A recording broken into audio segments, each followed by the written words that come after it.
Dawn's Smooth Move, presented by Science at NASA. When a NASA spacecraft goes into orbit around a new world for the first time, the control room is usually packed to capacity with scientists, engineers, and dignitaries ready to leap and shout when the retro rockets fire. It's a big, noisy event. July 15, 2011 was one of those days. NASA's Dawn spacecraft approached Vesta and became the first probe from Earth to orbit a main belt asteroid. Dawn's cameras revealed a desolate world of transcendent beauty, thrilling everyone who works on the project.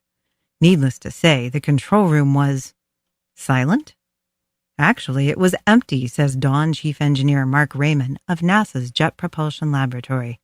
Dawn entered orbit on a Friday night. I myself was out dancing with my wife and friends.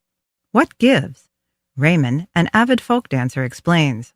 I really was out dancing, confident that the pas de deux being performed 188 million kilometers away would be executed with flawless precision. Indeed, Dawn is unprecedented.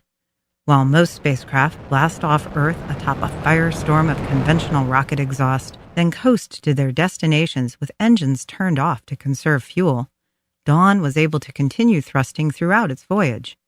Dawn's fuel-efficient ion engines gently propelled the spacecraft toward Vesta for more than 3 years, never exerting more force than the weight of a feather held in your open palm. Yet, over time, gathering enough speed to catch an asteroid racing halfway across the solar system.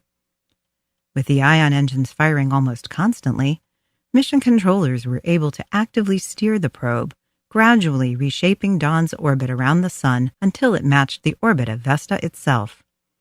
Meeting Vesta for orbital insertion wasn't a jarring encounter of mismatched velocities. It was more like two dancers merging in practiced rhythm to a familiar tune. Dawn did not miss a beat as it flew into Vesta's grasp, says Raymond. The spacecraft moved gently into orbit with the same grace it has displayed during its nearly 1,000 days of ion propulsion through the solar system. Calculations show that the moment of orbit insertion occurred on Friday night, July 15th, around 9:45 Pacific time. At that moment, Dawn's orbit around the Sun finally was so close to that of Vesta that the protoplanet's gravity could take hold of it. Radio signals picked up by the Deep Space Network on July 16th confirmed that the spaceship and asteroid were truly a pair. Dawn will spend the next year circling Vesta in a series of descending passes, bringing the giant asteroid's surface ever closer to Dawn's cameras and other science instruments. Because Vesta is a relic of long-ago planet formation, a glimpse into the ancient history of our solar system could be revealed under Dawn's careful scrutiny. This really beautiful dance, says Raymond, is just getting started. For updates from Vesta and more smooth moves by NASA spacecraft, please visit science.nasa.gov.